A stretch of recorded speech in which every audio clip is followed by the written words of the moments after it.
এটা হয় তখন আমাদের ঈমানি জজবা বেড়ে যায়। সুবহানাল্লাহ পড়ে। এটা আল্লাহ বলছেন কোথায়? পবিত্র কোরআনের ৯তম পারার ১৬ পৃষ্ঠায় সূরা আনফালের ৩য় আয়াতে আল্লাহ বলছেন, আমার এমন কিছু বান্দা আছে যখন আমার কথা শুনে তখন তাদের হৃদয়ের মধ্যে একটা তুফান শুরু হয়ে যায় এবং তাদের ঈমানটা যেন হৃদয় থেকে, মানে তাদের বুকটা, হৃদয়টা যেন বের হয়ে যাচ্ছে, এমন একটা অবস্থা হয়।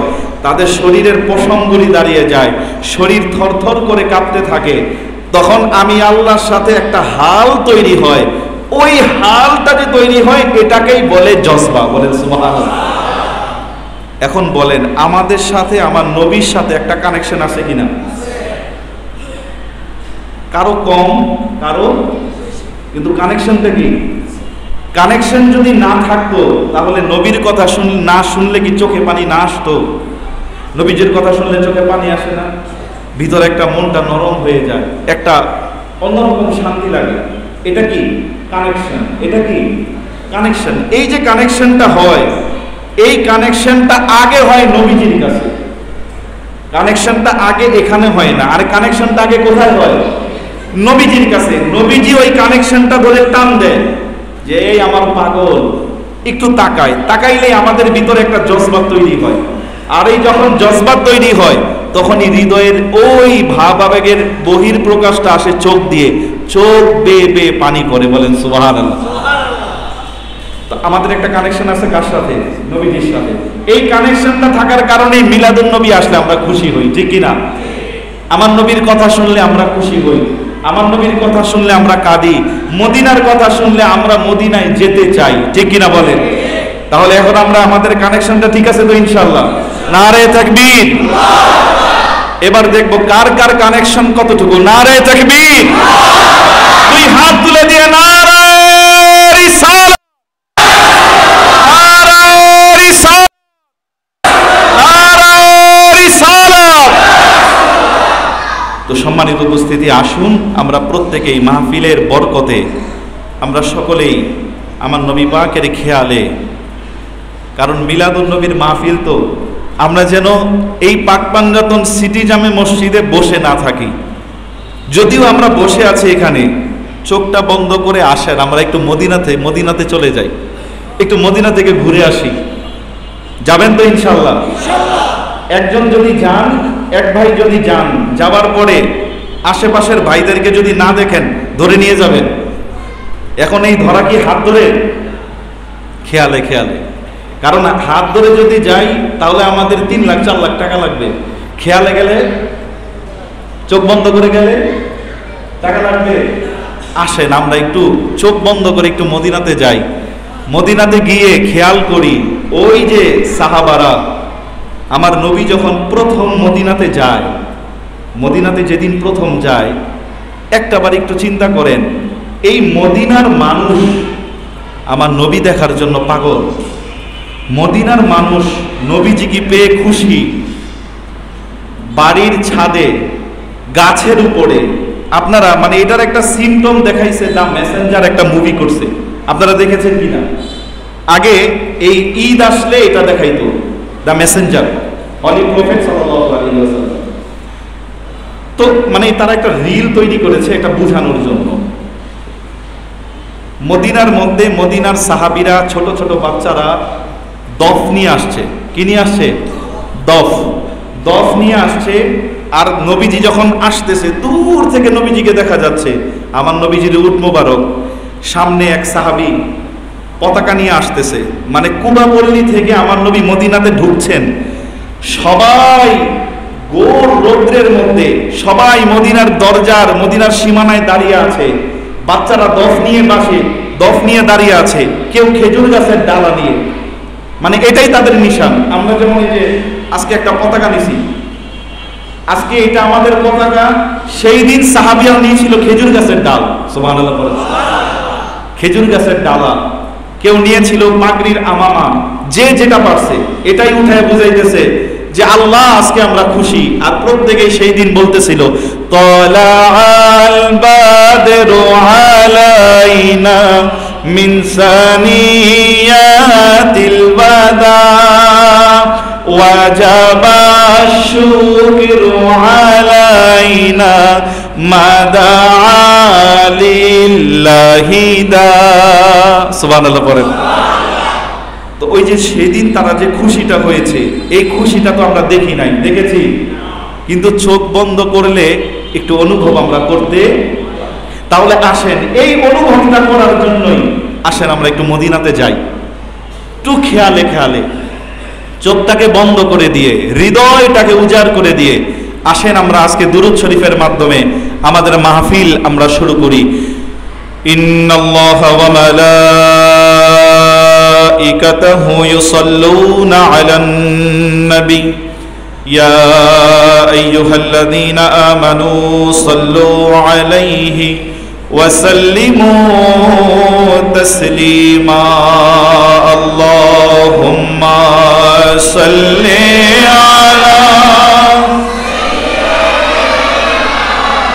মাওলানা মুহাম্মাদ ওয়া আলা আলি সাইয়্যিদিনা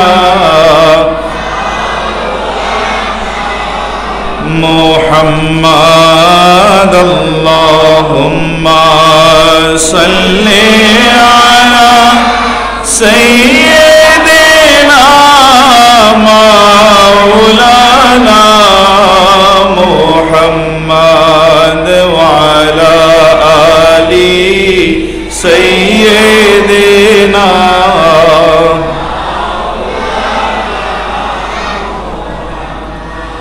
ধন্য হে মা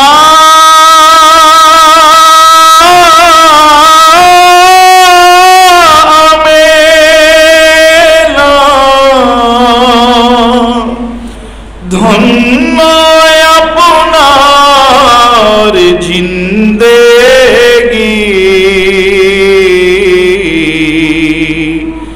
আপনার কোলে তশরীফ আনলেন রহমাতাল লিল আলামিন। আল্লাহুম্মা সাল্লি আলা সাইয়্যিদিনা মাওলানা মুহাম্মাদ ওয়া আলা আলি সাইয়্যিদিনা।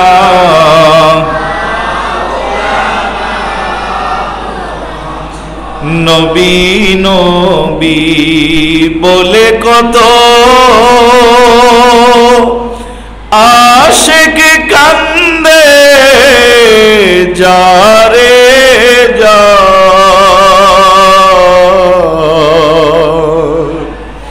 দেখা দেন গো দয়ালে নবীজি, ডাকি আপনায় বারে বার। আল্লাহুম্মা সাল্লি আলা সাইয়্যিদিনা মাওলানা মুহাম্মাদ ওয়া আলা আলি সাইয়্যিদিনা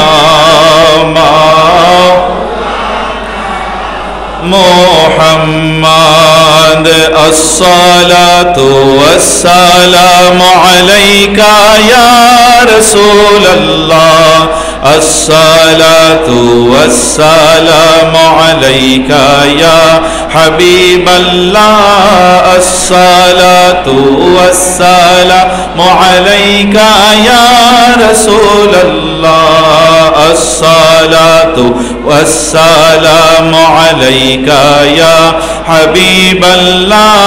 নূর নবী এসেছে, নূর নিয়ে এসেছে, নূর নবী এসেছে, নূর নিয়ে এসেছে। তাই বলে আর কুল মখলুকাত আনন্দেতে মেতেছে। আসসালাতু ওয়াসসালামু আলাইকা ইয়া রাসূলুল্লাহ।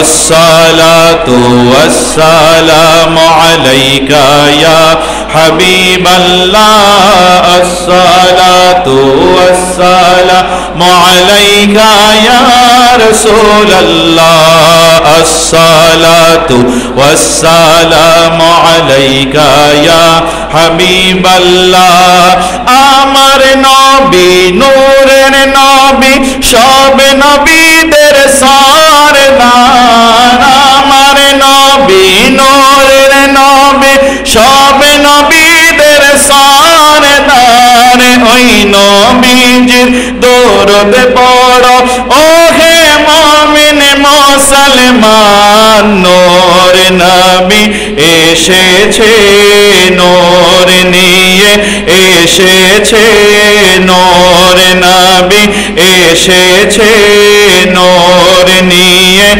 এসেছে তাই বলে আজ কুল মখলুকাত আনন্দেতে মেতেছে আসসালাতু ওয়াসসালামু আলাইকা ইয়া রাসূলাল্লাহ আসসালাতু ওয়াসসালামু আলাইকা ইয়া হাবিবাল্লাহ আসসালাতু ওয়াসসালামু আলাইকা ইয়া রাসূলাল্লাহ আসসালাতু ওয়াসসালামু আলাইকা ইয়া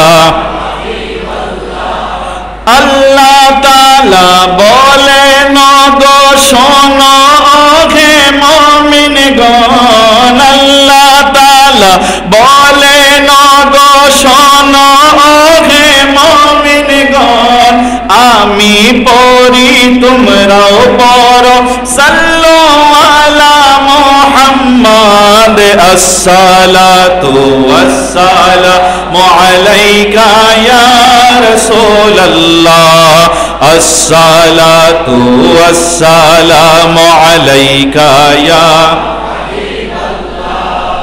সবাই খেয়াল করেন, আল্লাহ বলছেন কোরআনেতে, আল্লাহ বলছেন শোনো ওহে মুমিনগণ আমি পড়ি তোমরাও পড়ো সাল্লু আলা মুহাম্মদ।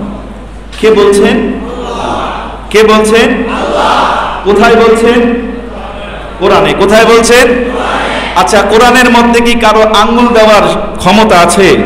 কোরআনের মধ্যে কি কারো একটু রদ বদল করার ক্ষমতা আছে? এই কোরআন আজকে 1400 বছর না ধরে নাজিল হয়েছে। 1400 বছর আগে এই কোরআনের মধ্যে কোন রকমের ভুল ত্রুটি সন্দেহের অবকাশ আছে? আল্লাহ বলছেন, এখন একটা বিশেষ একটা কথা খেয়াল করেন, কোরআনের মধ্যে 22 পারার 5 নম্বর পৃষ্ঠা আল্লাহ বলছেন ইন্নাল্লাহ নিশ্চয়ই আল্লাহ ওয়া মালাইকাতাহু তার ফেরেশতাদেরকে নিয়ে ইউসাল্লুনা তিনি আল্লাহ দুরূদ পড়েন, অর্থাৎ আল্লাহ আমার নবীকে সদা সর্বদা স্মরণ করেন। সুবহানাল্লাহ বলেন। কে স্মরণ করছে? স্বয়ং স্রষ্টা। যেই শব্দটা ব্যবহার করা হয়েছে ইউসাল্লুনা, এই শব্দটা দুইটা অর্থ দেয়, একটা বর্তমান, একটা ভবিষ্যৎ। অর্থাৎ এখন করছেন এবং করতেই থাকবেন। আচ্ছা, আল্লাহর কোনো অতীত আছে? আল্লাহর কোনো বর্তমান আছে? আল্লাহর কোনো ভবিষ্যৎ আছে? আল্লাহ সমস্ত কাল থেকে পবিত্র। কাল আমাদের জন্য, আল্লাহর জন্য কোনো কাল নাই, সময় টেন্স নাই, এটা আল্লাহ এর থেকে পবিত্র। আল্লাহ আমাদেরকে বোঝাতে চাচ্ছেন, ও দুনিয়ার মানুষ, আমি আল্লাহ যখন আমার হাবিবকে সৃষ্টি করেছি তখন থেকে আমি আমার হাবিবের প্রশংসা করেছি। যখন আমার হাবিব দুনিয়াতে আসে নাই তখনও আমি আমার হাবিবের প্রশংসা করেছি এবং আমার নবীদেরকে দিয়েও আমি প্রশংসা করিয়েছি। শুধু তাই নয়, দুনিয়াতেই আমার হাবিবের প্রশংসা হয় নাই, আসমানের মধ্যে আমার হাবিবের প্রশংসা হয়েছে, জান্নাতের মধ্যে আমার হাবিবের প্রশংসা হয়েছে। খুদলা মকামে আমি আমার হাবিবকে নিয়ে আমি আল্লাহ আমার হাবিবের প্রশংসা করেছি। যেই দিন আমার হাবিব দুনিয়াতে শুভাগমন করেছেন সেই দিনও আমি আল্লাহ প্রশংসা করিয়েছি। যেই দিন আমার হাবিব দুনিয়া থেকে পর্দা করেছেন সেই দিনও আমি আমার হাবিবের প্রশংসা করেছি। শুধু তাই নয়, যত মানুষ দুনিয়াতে আসবে, কিয়ামত পর্যন্ত যারা আসবে সবাই আমার হাবিবের প্রশংসা করবে। এমন একটা সময় আসবে, আমার আল্লাহ সূরা আর রহমানের মধ্যে বলেন, কুল্লু মান আলাইহা ফান, সব কিছু ধ্বংস হয়ে যাবে, সব কিছু ফানা হয়ে যাবে, সব কিছু নিঃশেষ হয়ে যাবে। ওয়া ইয়াবকা ওয়াজহু রাব্বিকা যুল জালালি ওয়াল ইকরাম, একমাত্র সেই রব্বে যুল জালাল বাকি থাকবেন, আল্লাহ ছাড়া আর কেউ থাকবে খুদ আজরাইল আলাইহিস সালাম। আজরাইল আলাইহিস সালাম তিনি তো সবার জান কবজ করেন, ঠিক কি না? আজরাইল আলাইহিস সালামকে আল্লাহ জিজ্ঞাসা করবে, আজরাইল সবার জান কি কবজ করেছো? আজরাইল বলবে, হ্যাঁ আল্লাহ, আমি সবার জীবন, সবার আমি রূহ আমি কবজ করে ফেলেছি। আল্লাহ বলবে, এখন কে বাকি আছে? আজরাইল বলবে, আল্লাহ এখন আমি আর আপনি ছাড়া আর কেউ। তখন আজরাইলকে আল্লাহ হুকুম করবে, ইয়া আজরাইল, তুমি তোমার নিজের জান নিজে কবজ করো, তুমি তোমার নিজের জান নিজে কবজ করো। তখন আজরাইল নিজের জান নিজে কবজ করবে এবং আজরাইল তখন বলবে, আল্লাহ এই রূহ বের হওয়ার সময় যেই অবস্থাটা হয়, এই অবস্থাটা যদি আমি আজরাইল জানতাম, আমি এই দায়িত্ব নিতাম। তখন আজরাইলও থাকবে না, তখন বাকি থাকবে কে? কে থাকবে? সবাই আঙ্গুল তুলে বলে, কে থাকবে? একমাত্র আল্লাহ থাকবেন। আমার আল্লাহ বলেন, ও দুনিয়ার মানুষ তোমরা শুনে রাখো, যেই দিন কোনো কিছু থাকবে না, যেই দিন শুধু আমি আল্লাহ একা থাকবো, ওই দিনও দুনিয়ার কোন সৃষ্টি কারো প্রশংসা করবে না, দুনিয়ার কারো সৃষ্টি আমি আল্লাহকে পর্যন্ত ডাকবে না। ওই দিন আমি আল্লাহ নিজে আমার হাবিবের প্রশংসা করবো, বলেন সুবহান আল্লাহু আকবার। ইয়া রাসূলুল্লাহ, ইয়া রাসূলুল্লাহ, জিন্দাবাদ জিন্দাবাদ। সেই দিন আমি আল্লাহ আমার হাবিবের প্রশংসা করব। এই কারণে আমার আল্লাহ আমার নবীর নাম রেখেছেন মুহাম্মদ, মানে অধিক প্রশংসিত। একটা হচ্ছে প্রশংসিত, আরেকটা কি? অধিক প্রশংসিত। কারণ স্বয়ং স্রষ্টা নিজে সৃষ্টির প্রশংসা করছে, সুবহানাল্লাহ বলেন। এই কারণেই একজন শায়ের কত সুন্দর করে বলেন, খুদা হামদে মোহাম্মদ মুস্তাফা বাস, মোহাম্মদ মুস্তাফা হামদে খুদা বাস। অর্থাৎ আমার আল্লাহর প্রশংসা যদি কেউ না করে, আমার আল্লাহকে যখন আমার নবী বলেন আল্লাহ, আমার আল্লাহ বলেন হাবিব, আপনি আমাকে আল্লাহ বলে ডাক দিয়েছেন, আমি যে বান্দাদেরকে সৃষ্টি করেছি আমি আল্লাহ ডাক শোনার জন্য, আপনি যখন আমাকে ডেকেছেন আমি আল্লাহ ডাকার স্বাদটা পূরণ হয়ে গেছে, বলেন সুবহান।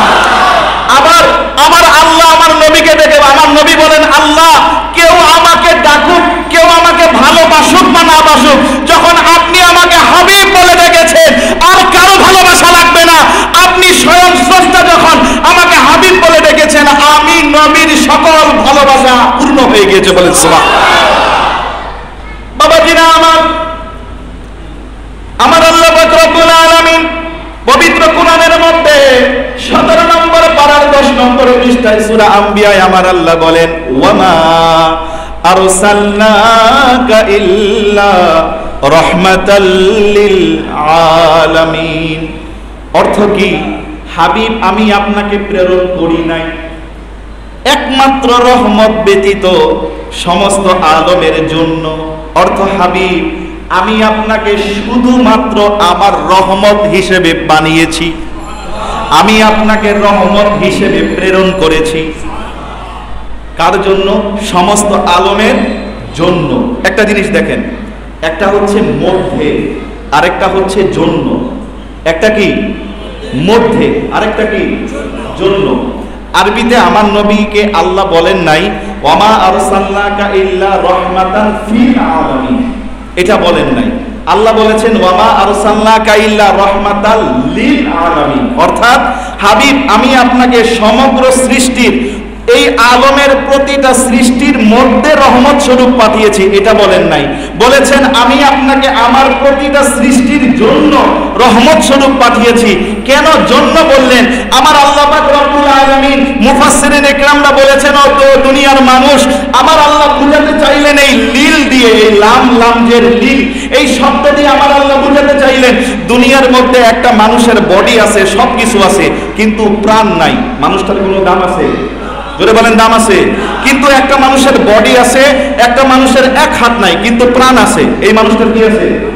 জোরে বলেন, একটা মানুষ মনে করেন সবকিছু আছে, রূহ আছে, রূহটা চলতেছে কিন্তু কোমায় থাকে না, অনেক মানুষ কোমায় চলে যায় না, আঘাত পেয়ে কোমায় চলে গেছে।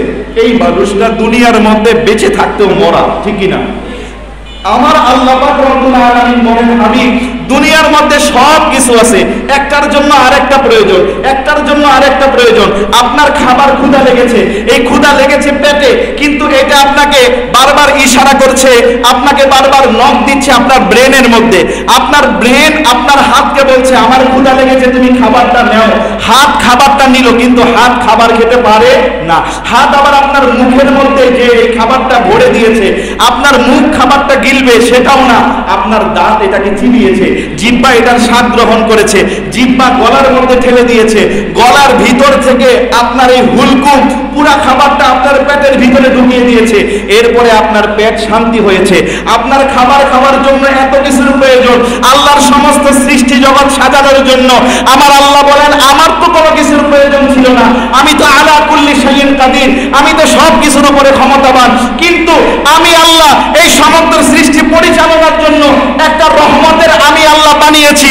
এই রহমতটা অন্য কেউ নয়, আমার আল্লাহ বলেন এই রহমত আমি আল্লাহ আমার নবীকে বানিয়ে দিয়েছি। বলেন যেমনি ভাবে সমগ্র সৃষ্টির মধ্যে, আমার মধ্যে, আপনার মধ্যে সব বডি ঠিক আছে, কিন্তু রূহ, তাহলে এই বডির যেমন কোনো দাম, ঠিক তদ্রূপ সমস্ত আলম আছে।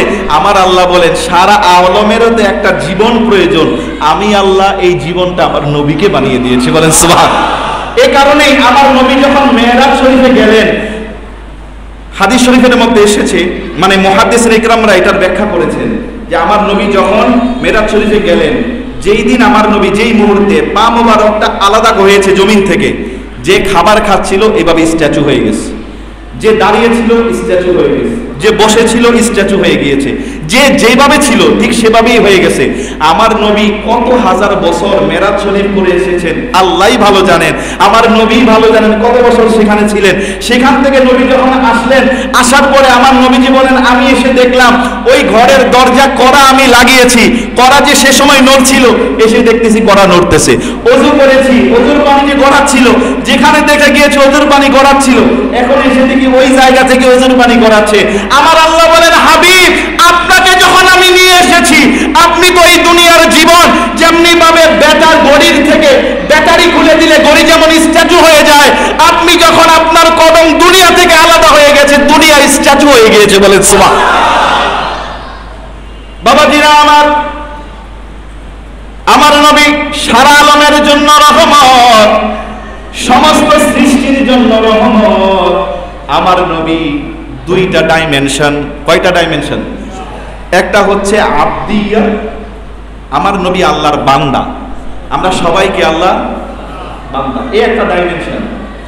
আমার নবীর আরেকটা ডাইমেনশন হচ্ছে আমার নবীর মাহবুবিয়ত, অর্থাৎ আমার নবী আল্লাহর বান্দা তো ঠিক আছে, আমার নবী আল্লাহর বন্ধুও। সুবহানাল্লাহ বলেন, আমার নবী আল্লাহ বন্ধু। এই যে এখানে রহমত কিভাবে, ওই সময় তো রহমত হিসেবে আসেই। যেই দিন আমার নবী দুনিয়াতে আসলেন, ধরাধামে শুভাগমন করলেন, আপনারা মা হালিমাতুস সাদিয়া রাদিয়াল্লাহু তাআলা আনহার নাম মুবারক শুনছেন, জানেন না আপনারা? সবাই বলেন জানেন কিনা? মা হালিমাতুস সাদিয়া রাদিয়াল্লাহু তাআলা আনহা তিনি বলছেন, আমার নবী দেখেন কত বড় রহমত আর বরকত। তো মা হালিমা ঘরের মধ্যে তায়েফে, আমার নবী মক্কায় দুনিয়াতে এসেছে, কে যেন মা হালিমাকে বলতেছে, মা হালিমা অত্যন্ত দরিদ্র, খুব দরিদ্র অবস্থা। মা হালিমাকে বলতেছে, হালিমা তুমি তাড়াতাড়ি মক্কায় যাও, তোমার জন্য এই সৃষ্টি জগতের সর্বশ্রেষ্ঠ মহাপুরুষ তোমার অপেক্ষা করছে। সুবহানাল্লাহ।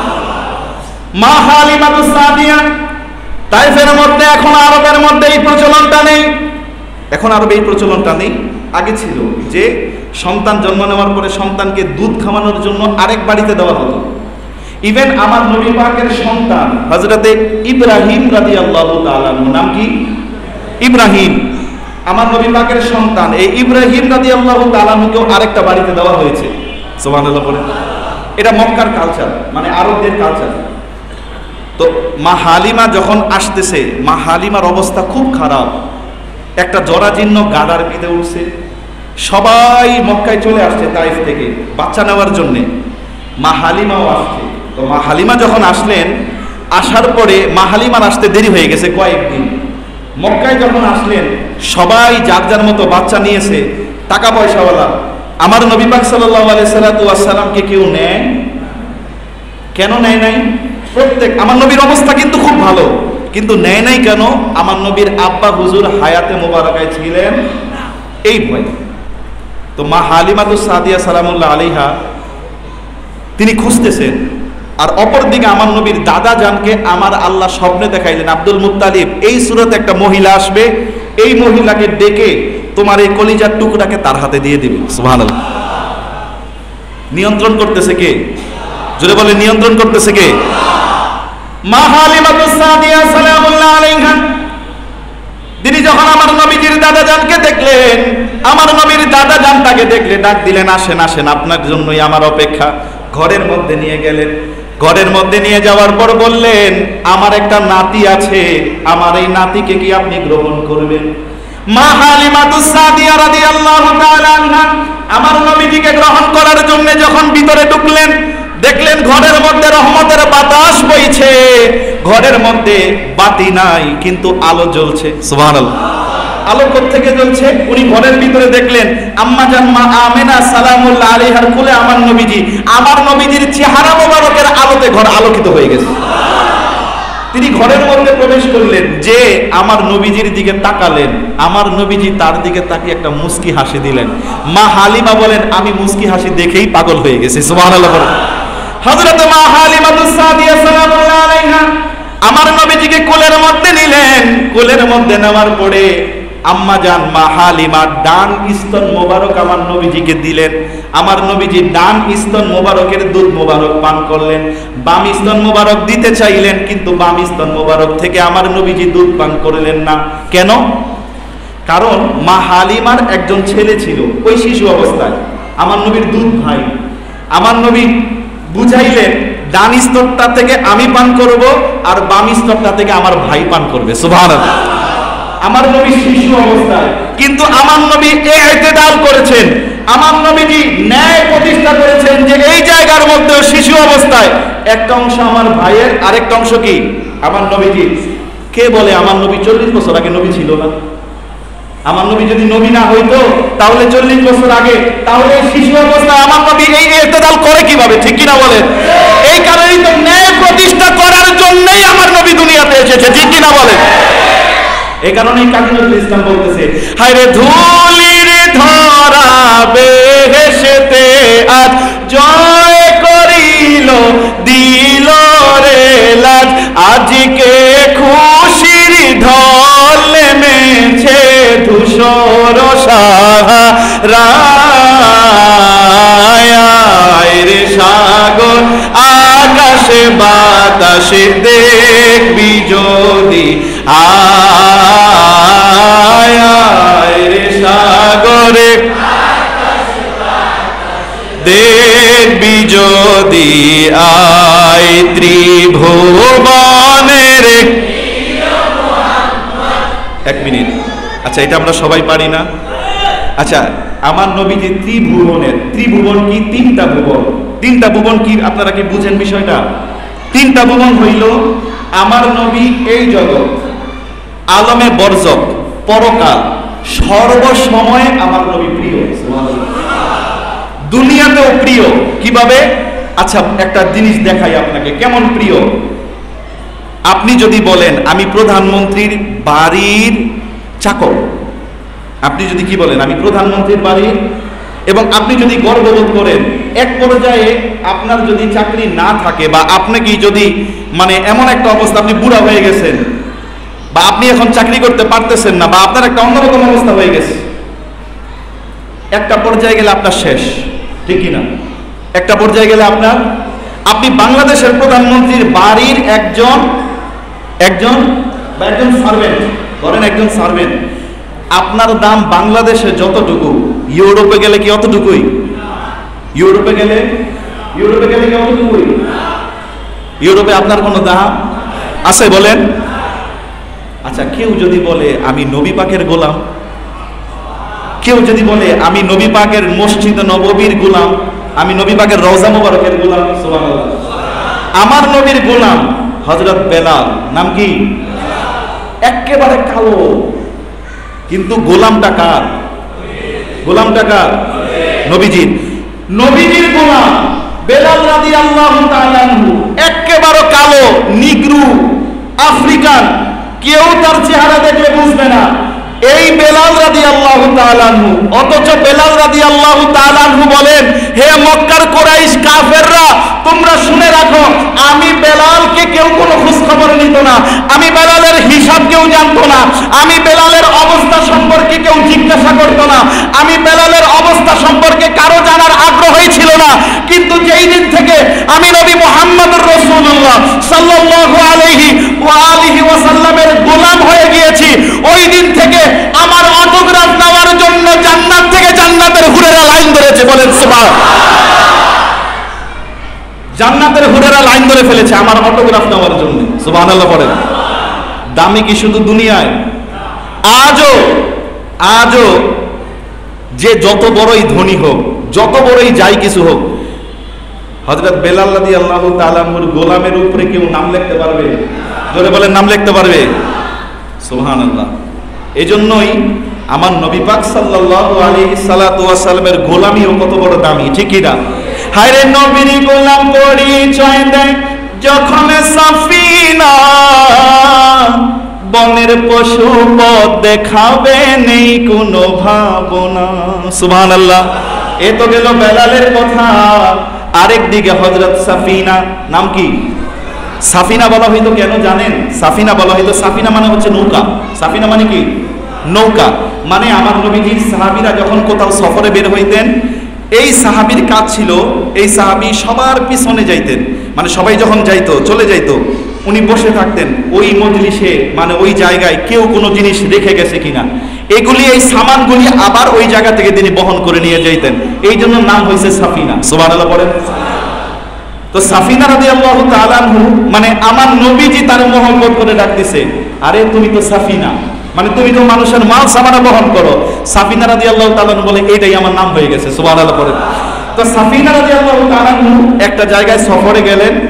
সফরে যাওয়ার পরে মানে ঝড় আসার কারণে সমুদ্রের মধ্যে তার তরি ডুবে গেছে। ভাসতে ভাসতে একটা জঙ্গলের মধ্যে উনি গেলেন। তো জঙ্গলটা ওনার কাছে খবর আসলো, মানে উনি বুঝতে পারলেন যে এই জঙ্গলটা পার হয়ে আমাকে যেতে হবে, এই জঙ্গলটা পার হলে হয়তো লোকালয় আছে। উনি যখন রওনা হয়েছে, দেখে একটা বাঘ, রয়্যাল বেঙ্গল টাইগার, সামনে এসে হাজির। আচ্ছা, রয়্যাল বেঙ্গল টাইগার যদি ক্ষুধার্ত থাকে, এখন আপনি যত বড়ই কিছু হন, মানে বলতেছেন আমি একজন ইঞ্জিনিয়ার, এই সাবধান, আমি কিন্তু বাংলাদেশ ব্যাংকের গভর্নর, বাঘ আপনারে ছাড়বে? বলেন ছাড়বে? বাঘ সামনে এসে দাঁড়াইছে, তাকে আক্রমণ করবে। তিনি বাঘকে বললেন যে, এই বাঘ সাবধান, আমি কিন্তু নবীর গোলাম। কি বলছে? আমি কিন্তু নবীর গোলাম। এই কথা বলার সাথে সাথে বাঘ লেজ লড়াইতে লড়াইতে সামনে চলে আসছে। সামনে এসে বাঘ মাথা নিচু করে গেছে, আর বাঘ আল্লাহর কাছে বলতেছে, আল্লাহ, ও আল্লাহ, আমার জবানটা একটু খুলে দাও, আমি তো তার সাথে কথা বলবো। আল্লাহ জবান খুলে দিল। তিরমিজির হাদিস, মুসনাদ আহমদের মধ্যে এসেছে, কানজুল উম্মানের মধ্যে এসেছে, জবান খুলে দিয়েছে। এবং মুসনাদ আল ফেরদাউসের মধ্যে আল্লামা ইমাম দাইলামী রাহমাতুল্লাহ আলাইহি নিয়ে এসেছেন। বাঘ আমার নবীর গোলামকে সালাম দিলেন, আসসালামু আলাইকা ইয়া মাওলাই রাসূলুল্লাহ। সালাম দেওয়ার পরে বলতেছে, বাঘ বলতেছে, আপনি যে নবীর গোলাম আমি বুঝতে পারি নাই, আমার ভুল হয়ে গেছে, আমাকে মাফ করে দেন। সুবহানাল্লাহ। আরো জোরে বলেন সুবহানাল্লাহ। আপনি যে নবীর গোলাম আমি বুঝতে পারি নাই, আমার ভুল হয়ে গেছে, আমাকে মাফ করে দেন। আপনি তো জঙ্গলটা পার হবেন, হেঁটে হেঁটে জঙ্গলটা পার হতে আপনার অনেক কষ্ট হবে, আমি আমার মাথাটা নুনি করলাম, আসেন আপনি আমার পিঠে বসেন, আমি আপনাকে পিঠে নিয়ে জঙ্গলটা পার করে দেবো। বলেন সুবহানাল্লাহ। এ হচ্ছে নবীর গোলামের পরিচয়। বাবা জিনা আমার, চলে যাই সেই জায়গায়।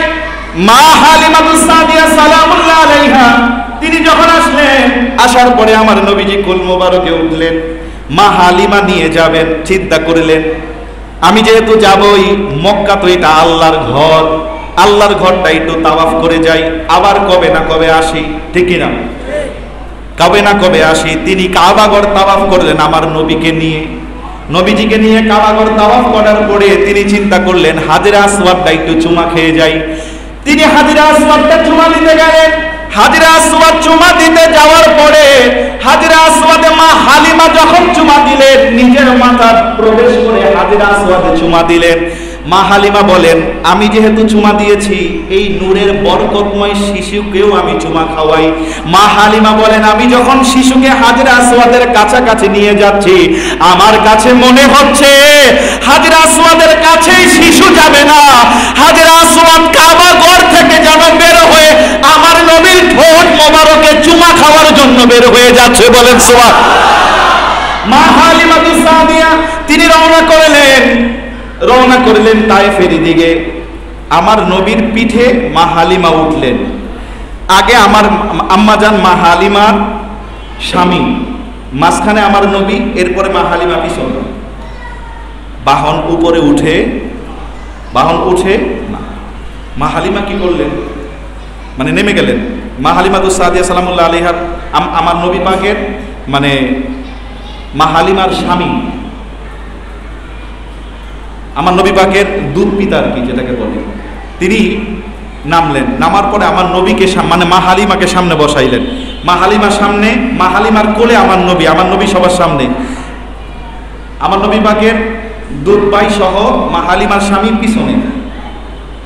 যেই বাহন হাঁটতে পারে না, বাহন দাঁড়ায় গেছে। কি হয়ে গেছে? দাঁড়ায় গেছে। দাঁড়ায় দৌড়ানো শুরু করছে। এখন সবার বাহন যায়, মা হালিমার বাহন খাবার খায় না, কিন্তু দৌড়ায়। দৌড়াইতে দৌড়াইতে তায়েফের মধ্যে, যেই তায়েফে যাইতে লাগে 10 দিন, এই বাহন চলে গেল 3 দিনে। 3 দিনে যখন গেল সবাই পাগল হয়ে গেছে। আরে কি হইল? যেই মা হালিমার ঘরের মধ্যে চুলা জ্বলতো না, সেই মা হালিমার ঘরের মধ্যে খাবারের অভাব হয় না, পশুগুলি যেন হৃষ্টপুষ্ট হয়ে গেছে। কিভাবে? সবাই বলে আরে মা হালিমার পশুগুলো যেই জায়গায় খাবার খাওয়ায়, তোমরা ওই জায়গায় আমাদের পশুগুলোকে নিয়ে যাও। পশুকে নিয়ে যায়। মা হালিমার পশুগুলো বাসায় আসে।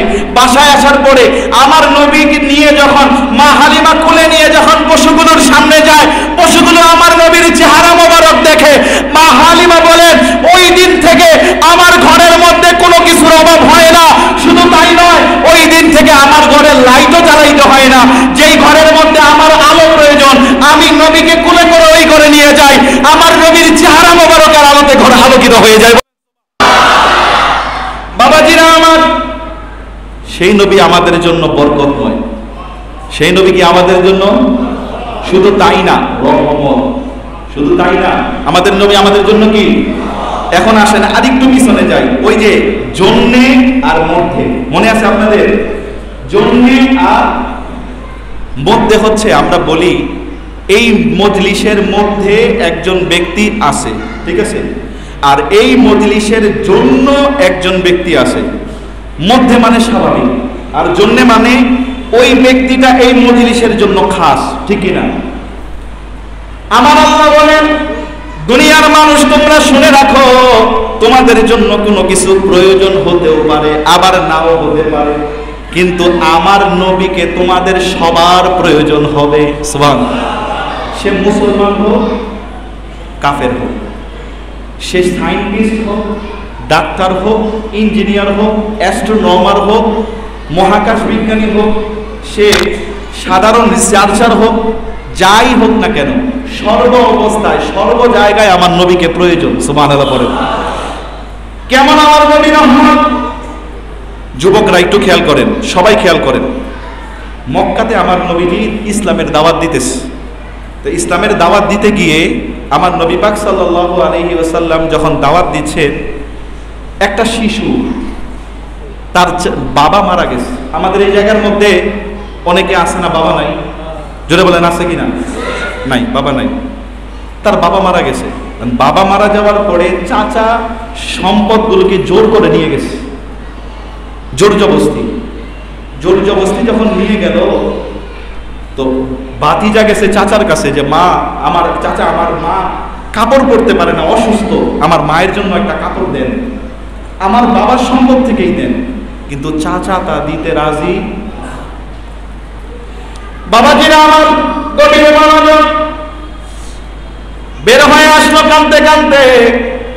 এমন সময় আমার নবীর এক সাহাবীর সাথে দেখা। আমার নবীজির সাহাবী জিজ্ঞাসা করে, কি হয়েছে, কেন কান্না করো? বলতেছে, এই ঘটনা আমি কান্না করি। তো আমার নবীর সাহাবী বলতেছে, আমি তোমাকে একটা জায়গার কথা বলি, যেই জায়গায় যদি তুমি যাও তুমি খালি হাতে ফিরত আসবে। তাহলে আমার নবীর দরবার থেকে কেউ খালি হাতে ফিরে না। এটা কাদের আকীদা? সাহাবীদের আকীদা। এটা কাদের আকীদা? আর যারা বলে আমার নবী কিছু দিতে পারে না, এটা হচ্ছে কাফেরদের আকীদা, ঠিক কি না? যারা বলে আমার নবী মারা গেছে, এইটা কাফের মুনাফিকদের আকীদা, ঠিক কি না? আমার নবী ছিল, আমার নবী আছে, আমার নবী থাকবে।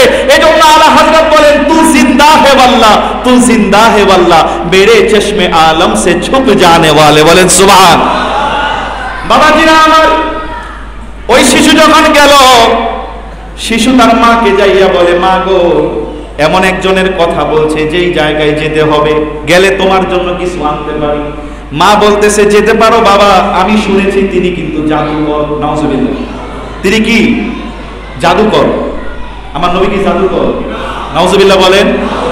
না না না না, মা বলতেছে যেও না, তার কাছে যেই যায় সেই তার ধর্ম পরিবর্তন করে ফেলে, তার কাছে যাইও না, যাওয়ার কোনো দরকার নাই।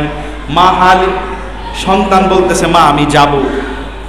তো মা বলতেছে, যেতে পারো, শর্ত আছে একটা। শর্ত হইল, ওই জায়গায় তুমি যদি যাও, যাওয়ার পরে ওই জায়গায় তুমি যদি যাও, যাওয়ার পরে আগেই ওয়াদা দিবা যেন তোমার জন্য তোমার ধর্ম পরিবর্তন না করায়। ওই শিশু গেল, যাইয়া দেখে আমার নবীজি হুজরা মোবারকে বসা। আমার নবীজি যখন বসে আছে, বসার পরে শিশু যাইয়াই প্রথম বলতেছে, আমি এসেছি আপনার কাছে, আমি আগেই আপনাকে বলি, আপনি কিন্তু আমার ধর্ম পরিবর্তন করাইবেন, তাইলে আমি বলতে পারি। তো আমার নবী বলতেছে, আচ্ছা বলো। মুস্কি হাসি দিয়ে বলতেছে, আচ্ছা বলো কি করতে পারি? বলতেছে, আমার মা খুব অসুস্থ, আমার মার পরনের কাপড় নাই, আমাকে একটা কাপড় দেন না। সুবহানাল্লাহ পড়ে।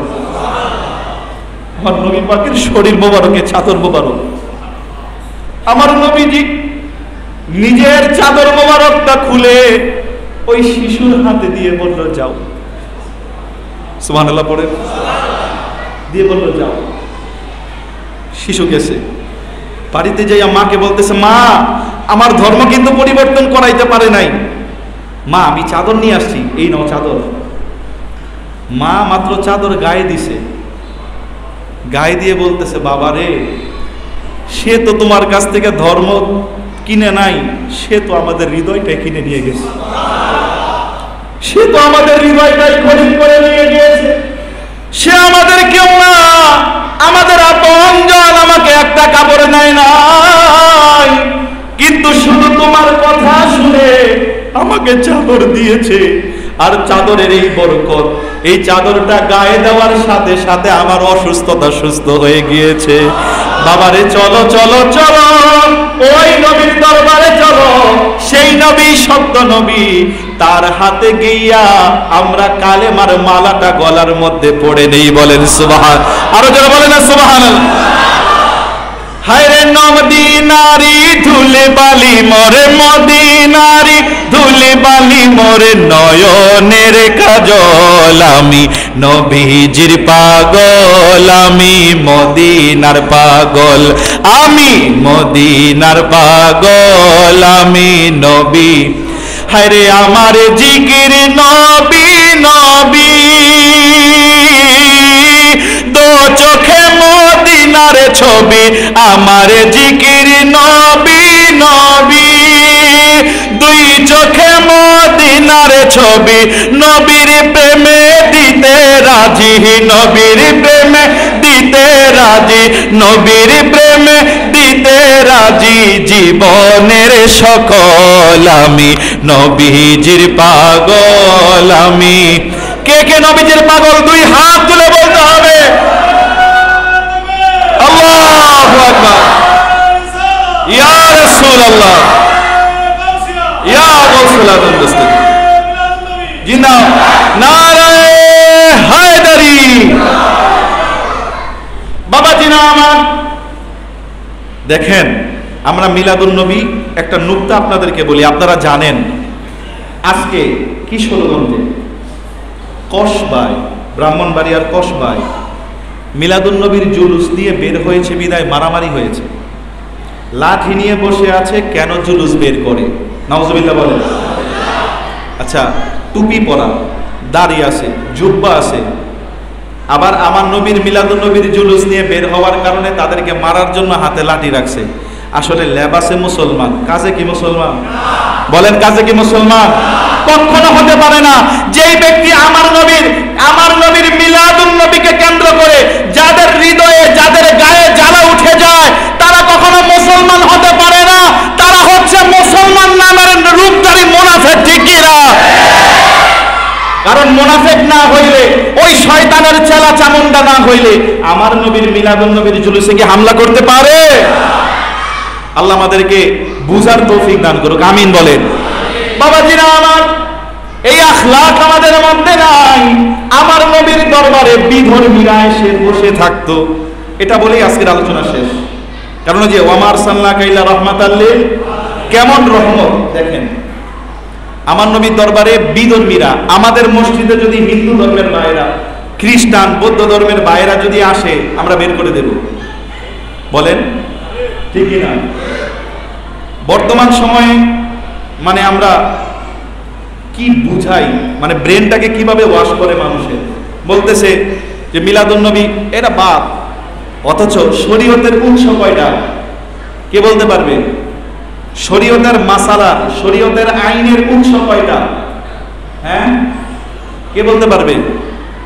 কি কি বলেন? ঠিক আছে, কেয়াসটাকে রাখেন, তিনটাই ধরেন, কারণ কেয়াস নিয়ে তো অনেকে কথা বলে। মারহাবা বলেন, মাশাআল্লাহ বলেন। আমার ভাই বলতে পেরেছে, তিনটাই ধরেন, কোরআন, হাদিস, উলামায়ে উম্মত, ইজমায়ে উলামায়ে উম্মত। আমার যদি কোনো বিষয়ে কোরআনের মধ্যে পাওয়া যায় তাহলে এটা সরাসরি, যদি সেটা কোরআনের মধ্যে সরাসরি না পাওয়া যায়, নুকতা পাওয়া যায়, মানে সামান্যতম ইশারা পাওয়া গেছে, তাহলে মানতে হবে। কোরআনের কিছু অংশ বাদ দিলাম, কিছু অংশ মানলাম, ওই ব্যক্তি কি মুসলমান থাকবে? যদি কোরআনে না পাওয়া যায় তাহলে আমরা কোথায় যাব? কোথায় যাব? হাদিসে। যদি আমরা হাদিস শরীফে সরাসরি না পাই, কোরআন ও হাদিস সম্পর্কে যারা অভিজ্ঞ, অভিজ্ঞ বলতে আমাদের মতো আলেম, আমাদের মতো আলেম যারা কোরআনের একটা শব্দের অর্থ কমপক্ষে 70টা জানেন। কয়টা? একটা শব্দের অর্থ কয়টা জানেন? 70টা। যাদের হৃদয়ের ভিতরে হুদাখালি কোরআন শরীফ নাই, যাদের হৃদয়ে আল্লাহ প্রদত্ত জ্ঞান আছে, সুবহানাল্লাহ বলেন, ওই সকল আলেম, সারা বিশ্বের আলেমরা যদি কোনো বিষয়ে ঐক্যমত পোষণ করে, আমার নবী ওইটার মধ্যে একটা সিল দিয়ে দেয়। আর আমার নবী যখন যেটা সিল দেয়, সেটা কি হয়ে যায়? সেটা কি হয়ে যায়? এবং এটা শরীয়তের একটা আইন হয়ে যায়। শরীয়তের কি হয়ে যায়? কোরআন ও হাদিস এটা প্রাইমারি, এটা মানতেই হবে। কিন্তু ইজমাই উম্মত যেই সময়ের জন্য যেটা প্রয়োজন, ওই সময়ের জন্য ওই সর্বোত্তম কোরআন হাদিস থেকে তারা ডিসিশন দেয়, ঠিক কি না? আর এই ডিসিশনটা আমাদেরকে কি করতে হবে? ডিসিশনটা আমাদেরকে কি করতে হবে? মানতে হবে। এই মিলাদুন নবী এটা কোরআনেও আছে ইশারা, হাদিস শরীফেও আছে ইশারা, এবং আজকে 700 বছর, কত বছর? 1-2 বছর না, কত বছর? 700 বছর যাবত এই সারা পৃথিবীর মধ্যে পালিত হচ্ছে। এবং এটার উপরে আজকে 700 বছর যাবত আমার নবীর বড় বড় উলামায়ে রাব্বানীরা এটার উপরে কিতাব লিখেছে, সুবহানাল্লাহ পড়েন। আমার নবীর এই 1400 বছরের ভিতরে আপনি যদি 50 জন আলেম একত্রিত করেন, এই 50 জন আলেমের মধ্যে একজন আলেমের নাম হচ্ছে জালালউদ্দিন সৈয়দী। এই 50 জন আলেমের মধ্যে একজন আলেম আল্লামা ইবনে হাজার আসকালানী। 1400 বছরে এই আল্লামা ইবনে হাজার আসকালানী তিনি মিলাদুন নবীর পক্ষে কিতাব লিখছে, সুবহানাল্লাহ পড়েন। এখন যারা মানি না, আমরা যদি লাঠি সোডা নিয়ে না বের হয়ে আমরা যদি এই কিতাবটাকে রদ করে দেই, তাহলেই তো শেষ। আসেন কিতাব রদ করে দেন। না, আমি মানতাম না, এই কিতাবের মধ্যে নাই। কারণ আগে যারা লেখাপড়া করছে কোরআন শরীফের ব্যাখ্যা, হাদিস শরীফের, বুখারীর ব্যাখ্যা লেখছে এত বড়, এরা মনে হয় আমাদের চাইতে খুব কম জানতো। এমন আমাদের চাইতে কোরআন হাদিসের জ্ঞান খুব কম ছিল। জোরে বলেন। তাহলে তারা মিলাদুন নবী পালন করছে, তারা বেদাত করছে না? তারা বেদাত করছে। হ্যাঁ, আমরা যে কাজগুলি কিছু কিছু কাজ করি যেটা বিতর্কিত, এই কাজগুলি আমরা করব না। কেমন? আমরা বলি মিলাদুন নবী চালু করো, সিরাতুন নবী বন্ধ করো, বলি কিনা আমরা? আবার বলি সিরাতুন নবী চালু করো, মিলাদুন নবী। আসলে দেখেন, মিলাদ যার, সিরাত, মিলাদ হচ্ছে শুভাগমন, জন্ম, আর সিরাত হচ্ছে জীবন চরিত। আপনি যদি আমার নবীর জীবন চরিত্রের মধ্যে ঢুকতে চান, আগে মিলাদ দিয়েই ঢুকতে হবে। কারণ আমার নবী দুনিয়াতে না আসলে আর আমার নবীর পুরো জীবন আপনি দেখতে পারবেন। আবার যদি আপনি বলেন না মিলাদুন নবী আছে, সিরাতুন নবী নাই, তাহলে আমার নবীর শুধু জন্ম শুভাগমনটাকেই দেখলেন, অথচ আমার নবীর আখলাক চরিত্র যদি আপনি ধারণ করতে না পারেন, আপনি সঠিক পরিপূর্ণ মুসলমান হইতে পারবেন না। এটা আমাদেরকে বুঝতে হবে। বাবাজিরা আমার, দেখেন, খেয়াল করেন বিষয়, মনোযোগ আছে তো ইনশাআল্লাহ? সবার মনোযোগ আছে তো ইনশাআল্লাহ? আমার নবীর দরবারে এক ইহুদি যুবক, একটা ইহুদি যুবক আমার নবীর দরবারে আসতো, ইসলাম গ্রহণ করে। ওই যুবকের কাজ ছিল আমার নবীজির সাথে সর্বদাই ঘোরাঘুরি করত।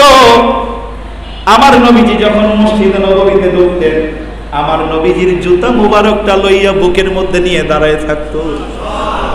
আরো জোরে বলেন সুবহানাল্লাহ।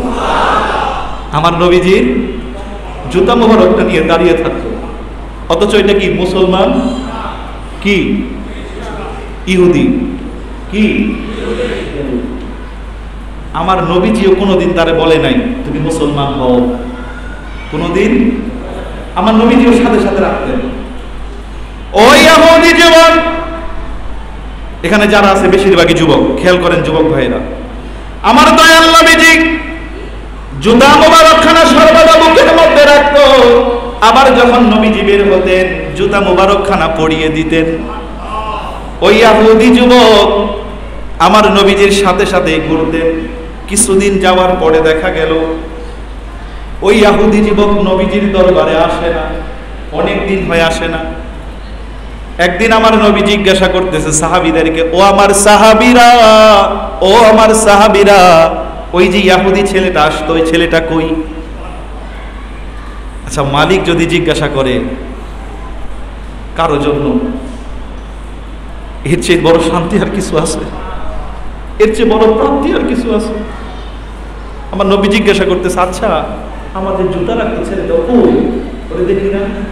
সাহাবীরা বলতেছে, ইয়া রাসূলুল্লাহ, ছেলেটা অসুস্থ, খুব অসুস্থ। আমার নবীজি বলতেছেন, আরে ও যে অসুস্থ আমাকে বলবা না? আমাকে আগে বলবা তো। চলো নামাজ শেষ করে আজকে ওরে দেখতে যাবো। নামাজ শেষ করে ওরে দেখতে যাবো। রাহমাতাল লিল আলামিন নবীজি সাহাবীদেরকে নিয়ে বের হয়ে গেলেন। অপরদিকে ও ইহুদি বালক বিছানার মধ্যে শোয়া, কিন্তু ছটফট ছটফট করতেছে। একবার বিছানার এইদিকে শোয়, আরেকবার এইদিকে শোয়। একবার উঠে বসতে চায়, কিন্তু উঠে বসতে পারে না, অসুস্থ। কেমন ছটফট করতেছে। ইহুদি ওই যুবকের বাবা জিজ্ঞাসা করে, বাবা রে, তুমি কেন এমন করো, কি হয়েছে? যুবক বলতেছে, বাবা গো, যেই নবীজির কদম মোবারকে আমি নবীজির জুতা মোবারকখানা বুকের মধ্যে রেখেছি, আমি সেই জুতা মোবারকের যেই ঘ্রাণ আমি পেয়েছি, আমি এখন ওই ঘ্রাণটা পাচ্ছি। বলেন সুবহানাল্লাহ। আমার ভিতরে চান করছে, ছটফট করছে। আমার নবীর ঘ্রাণ আমার নাকের মধ্যে আসতেছে। কিছুক্ষণের মধ্যেই আমার নবীজি ওই যুবকের বাড়িতে তাশরিফ নিয়ে গেলেন। যখন যুবকের বাড়িতে তাশরিফ নিয়ে গেলেন, ওই যুবক যে বিছানা ছেড়ে উঠতে পারে না, লাফ দিয়ে উঠে দরজার মধ্যে যাইয়া আমার নবীর কদম মোবারকটা জড়িয়ে ধরেছে। আমার নবীর কদম মোবারকটা যখন জড়িয়ে ধরলেন, আমার দয়াল নবীজিও যুবককে জড়িয়ে ধরে উঠালেন। উঠাইয়া আমার দয়াল নবীজি যুবককে আবার বিছানার মধ্যে শোয়াইলেন। ওই যুবককে বিছানার মধ্যে শোয়াইয়া আমার নবীজি আপন হাত মোবারক না যুবকের মাথার মধ্যে বুলাইয়া দিচ্ছে। বাবাজিরা একবার চিন্তা করেন, যুবক আমার নবীকে দেখে আমার নবীও যুবকের দিকে তাকিয়ে আছে। কি প্রেম, কি আবেগ, কি ভালোবাসা! আমার দয়াল নবীজি ওই যুবকের মাথার দিকে তাকাইলেন। তাকাইয়া আমার নবীজি এখনো কোনো কিছু বলেন না। ওই যুবকের হাত আমার নবীজির হাত মোবারকে রাখা। ওই যুবক আমার নবীজিও কিছু বলেন না, আমার নবীজিও কিছু। ওই যুবক একবার আমার নবীজির দিকে তাকায়, আরেকবার নিজের বাবার দিকে তাকায়, একবার নবীজির দিকে তাকায়, আরেকবার বাবার দিকে তাকায়। যুবকের বাবা বলে, বাবা রে, আর আমার দিকে তাকাইও না, তোমার যা মন চাই তুমি তাই করো। যুবক এবার আমার নবীজিকে জিজ্ঞাসা করে, ইয়া রাসূলুল্লাহ, আমি যদি এখন কালেমা পড়ি আর আমি যদি মুসলমান হই, আমি তো কোনো ইবাদত করি নাই, আমার কি মাফ হবে? আমার কি মাফ হবে? আমার কি ক্ষমা হবে? আমি কি মুক্তি পাবো? আমার নবীজি যুবকের হাতটাকে আরো শক্ত করে ধরলো। শক্ত করে ধরে আমার নবী বলতেছে, আরে পাগল, তুমি শুধু কালেমাটা পড়ো, আমি রাসূল নিজে ইমানদার হয়ে যাব। বলেন সুবহানাল্লাহ। ওই যুবক আমার নবীজির হাতে হাত রাখলেন। আমার নবীজি তাকে কালেমা পড়াইয়া মুসলমান বানাইয়া দিল। আমার নবীজি যখন যুবকের ঘর থেকে বের হয়ে যাচ্ছে, এর মধ্যেই চিৎকারের আওয়াজ আসলো। চিৎকারের আওয়াজ আসলো। আমার নবীজি ইন্না লিল্লাহি ওয়া ইন্না ইলাইহি রাজিউন পড়লেন। আওয়াজ আসলো, নবীজি গো, এই ছেলেটা আপনার, এই পাগল মারা গিয়েছে। আমার নবীজি বললেন, এই পাগলের লাশটা মদিনার অলিতে গলিতে ঘুরাও। সুবহানাল্লাহ পড়েন। প্রেমের দাগ চিনাও, এই আমার পাগল ছিল। সুবহানাল্লাহ। যুবকের লাশটা মদিনার অলিতে গলিতে ঘুরাও। মদিনার অলিতে গলিতে যখন ঘুরানো হলো, জানাজার জন্য যখন মসজিদে নববীতে নেওয়া হয়েছে, আমার নবীজি হুজরা মোবারক থেকে বের হয়ে আমার নবীজি পা মোবারকের সামনের অংশ পাড়া দিচ্ছে। পাড়া দিয়ে দিয়ে আমার নবীজি সামনে গেলেন, জানাজা পড়ানোর জন্য গেলেন। এক সাহাবী লক্ষ্য করে দেখেছে, দেখে বলতেছে, ইয়া রাসূলুল্লাহ, আপনি এই জায়গায় এমন ভাবে হাঁটতেছেন যেমন মানে খুব আলতা আলতা করে পা দেয়, আপনি এরকম আলতো আলতো করে পা দিয়ে হাঁটছেন, ইয়া রাসূলুল্লাহ কি হয়েছে? আমার নবী বললেন, আমার এই পাগল, যেই জানাজা নামাজ তোমরা পড়তে এসেছো, তোমরা তো জানাজা পড়তে এসেছো, অথচ আমি যা দেখছি তোমরা তা দেখছো না। আমি দেখছি আমার এই পাগলের জানাজা পড়ার জন্য আসমান থেকে এত সংখ্যক ফেরেশতা দুনিয়াতে নাযিল হয়েছে, আমি রাসূল পা দেওয়ার মতো জায়গা দেখছি না। বলেন সুবহানাল্লাহ। আমার দয়াল নবীজি জানাজার নামাজ পড়াইলেন। জানাজার নামাজ পড়াইয়া আমার নবীজি নিজে ওই যুবকের লাশ নিলেন, নিজে কবরের মধ্যে রাখলেন। নিজে কবরের মধ্যে রেখে আমার নবীজি ওই যুবকের চেহারা মোবারকের দিকে তাকিয়ে রইলেন। যুবকের চেহারা মোবারকের দিকে তাকিয়ে রইলেন। আমার নবীজি অনেকক্ষণ পরে উঠে আসলেন। যখন উঠে এসেছে, সাহাবীরা জিজ্ঞাসা করলো, ইয়া রাসূলুল্লাহ, এত দেরি হলো কেন? বুঝলাম না, যদি একটু বুঝাইয়া দেন। আমার নবী বলেন, যখন আমার যুবকের লাশ মোবারক না আমি জমিনের মধ্যে রেখেছি, আমি আমার ঘাম মোবারক এক ফোঁটা যুবকের পেশানির মধ্যে পড়েছে, আর আমি দেখতে পাচ্ছি জান্নাত থেকে হুর গেলমানরা তার সাথে দেখা করার জন্য চলে আসতেছে। হায়রে নবীজির গোলামের, মাওলাজির গোলামের কোনো চিন্তা নাই, কোনো ভাবনা নাই। চলো নবীজির জান্নাতে মদিনাতে যাই, চলো নবীজির মদিনা। নবীজির গোলামের, মাওলাজির গোলামের কোনো চিন্তা নাই, কোনো ভাবনা নাই। চলো নবীজির জান্নাতে আমার নবী নূরের নবী করলে সৃষ্টির তদারকি সবই দুনিয়া আখেরাতে তার দুনিয়া আখেরাতে তার দয়ার নজর চাই মায়ার নজর চাই চলো নবীজির জান্নাতে মদিনাতে যাই চলো নবীজির জান্নাতে আমার আল্লাহ দাতা সর্বোপরি আমার নবীজি কাসেম বন্টনকারী আল্লাহ দাতা সর্বোপরি আমার নবীজি কাসেম বন্টনকারী আমার দয়াল নবীর বন্টনেতে মায়ার নবীর বন্টনেতে অধিক দয়া পাই চলো নবীজির জান্নাতে চলো নবীজির জান্নাতে আমার নবীজি মনিব আমরা গোলাম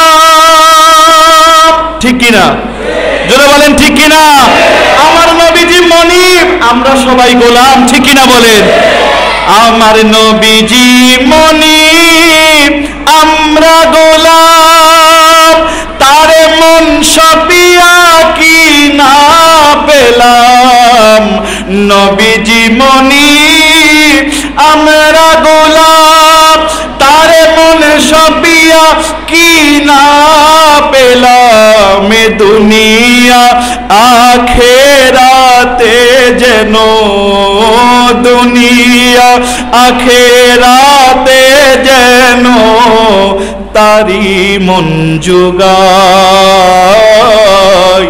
তারি মন জোগাই চলো নবীজির জান্নাতে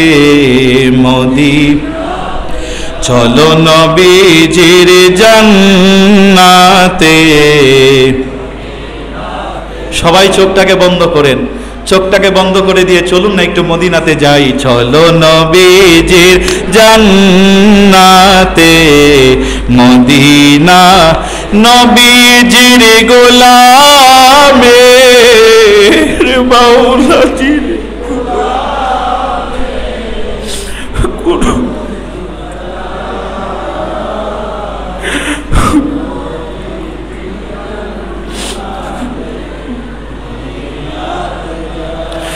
নবীজি মনিব আমরা গোলাম আপনায় মন সপিয়া কি না পেলাম দুনিয়া আখেরাতে যেন দুনিয়া আখেরাতে যেন তোমারে মন জোগাই তোমারে মন জোগাই চলো নবীজির জান্নাতে